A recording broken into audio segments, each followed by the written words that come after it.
അഞ്ചാം ദിവസവും ഗൾഫ് രാജ്യങ്ങളെ ലക്ഷ്യമിട്ട് ഇറാന്റെ വ്യോമാക്രമണം തുടരുകയാണ്. ഇറാന്റെ ഡ്രോൺ ആക്രമണത്തിൽ ദുബായിലെ അമേരിക്കൻ കോൺസുലേറ്റിൽ തീപിടുത്തം. അൽഫീസിലെ കോൺസുലേറ്റിലാണ് തീപിടുത്തമുണ്ടായത്. ഉദ്യോഗസ്ഥരെല്ലാം സുരക്ഷിതരാണെന്ന് സ്റ്റേറ്റ് സെക്രട്ടറി മാർക്കോ റൂബിയോ അറിയിച്ചു. ഒമാനിലെ സലായിലും ഡ്രോൺ ആക്രമണം തുടരുകയാണ്. അതേസമയം അമേരിക്ക ഇസ്രായേൽ സംയുക്ത ആക്രമണത്തിൽ കൊല്ലപ്പെട്ട ഇറാൻ പരമോന്നത നേതാവ് അയത്തുള്ള അലി ഖമനയുടെ സംസ്കാരം ഇറാനിലെ മഷ്ഹദിൽ നടക്കും. സംസ്കാര തീയതി പ്രഖ്യാപിച്ചിട്ടില്ല. ഇറാനെതിരെ പ്രകോപനമില്ലാതെ ആക്രമണം നടത്തി യുഎസും ഇസ്രായേലും രാജ്യാന്തര നിയമം ലംഘിച്ചെന്ന് ഫ്രാൻസിന്റെയും കാനഡയുടെയും വിമർശനം.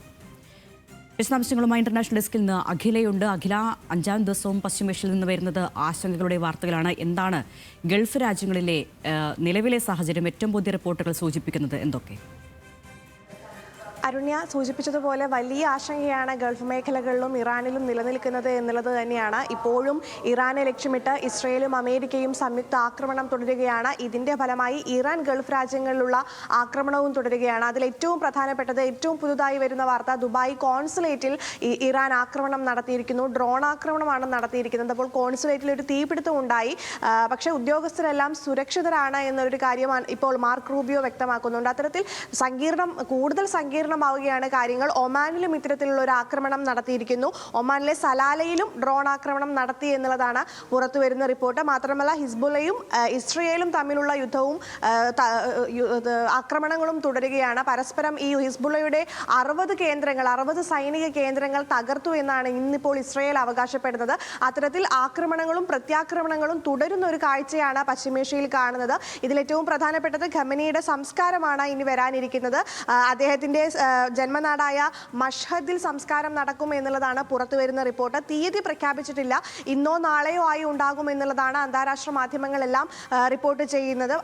ഇതുകൂടാതെ ഇപ്പോൾ ഫ്രാൻസും കാനഡയും അമേരിക്കയുടെയും ഇസ്രയേലിന്റെയും ഈ സംയുക്ത ആക്രമണത്തിനെതിരെ രംഗത്തെത്തിയിരിക്കുന്നു എന്നുള്ളതാണ്. അതായത് ഇറാന് ഉത്തരവാദിത്വമുണ്ട്, പക്ഷേ ഈ വലിയ പ്രകോപനമില്ലാതെ ഇറാനെ കയറി ആക്രമിച്ചത്, ഇസ്രയേലും അമേരിക്കയും കയറി ആക്രമിച്ചത് അന്താരാഷ്ട്ര നിയമങ്ങളുടെ കടുത്ത ലംഘനമാണ് എന്നുള്ളതാണ് ഫ്രാൻസ് പ്രധാനമന്ത്രിയും കാനഡ പ്രധാനമന്ത്രിയും ഇപ്പോൾ വ്യക്തമാക്കുന്നത്. കൃത്യമായ അന്താരാഷ്ട്ര ലംഘനങ്ങൾ മാനിച്ചില്ല എന്നുള്ളൊരു വിമർശനം കൂടി അമേരിക്കയ്ക്കും ഇസ്രയേലിനെതിരെയും ഉയർത്തുന്നു എന്നുള്ളതാണ് ഏറ്റവും ശ്രദ്ധേയമായ കാര്യം. മാത്രമല്ല ഇപ്പോൾ ഇനി ഏറ്റവും പ്രതിസന്ധിയിലാകുന്നത് ഹോർമൂസ് കടലിടുക്കാണ്.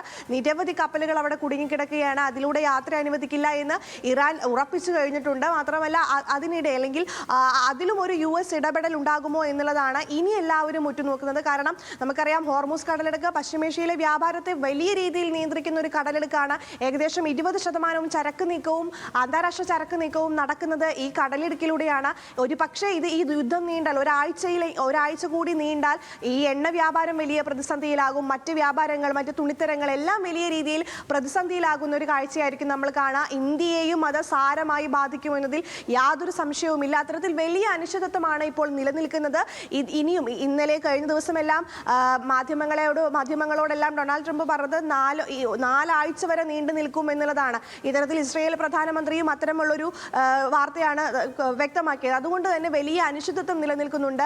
4 ആഴ്ച വരെ യുദ്ധം നീണ്ടാൽ നിരവധി മനുഷ്യർ കൊല്ലപ്പെടും. ഇതിനോടകം തന്നെ ഇറാനിൽ 800ഓളം മരണം റിപ്പോർട്ട് ചെയ്തിട്ടുണ്ട് എന്നുള്ളതാണ്. ഇന്നലെ നമ്മൾ മിനാബിലെ സ്കൂളിലെ കുട്ടികളുടെ സംസ്കാരം കണ്ടു. 160-ലധികം പെൺകുട്ടികളുടെ സംസ്കാരം ഒരുമിച്ചായിരുന്നു നടന്നത്. അത്തരത്തിൽ വലിയ രീതിയിലുള്ള മനുഷ്യക്കുരുതി കൂടി പശ്ചിമേഷ്യയിൽ നടക്കുന്നുണ്ട്. ഇന്ത്യക്കാരടക്കം ഇറാന്റെ ഗൾഫ് കേന്ദ്രീകരിച്ചിട്ടുള്ള ആക്രമണങ്ങളിൽ കൊല്ലപ്പെടുന്ന ഒരു കാഴ്ചയും നമ്മൾ കണ്ടു. ഇപ്പോൾ UAEയും ഇത്തരത്തിൽ അമേരിക്കയ്ക്കും ഇസ്രയേലിനും ഒപ്പമല്ല, എന്നാൽ ഇറാനെ വിമർശിക്കേണ്ടതുണ്ട് എന്നുള്ള നിലപാടുകളാണ് UAE, ഖത്തർ ഉൾപ്പെടെയുള്ള രാജ്യങ്ങൾ ഇപ്പോൾ സ്വീകരിക്കുന്നത്.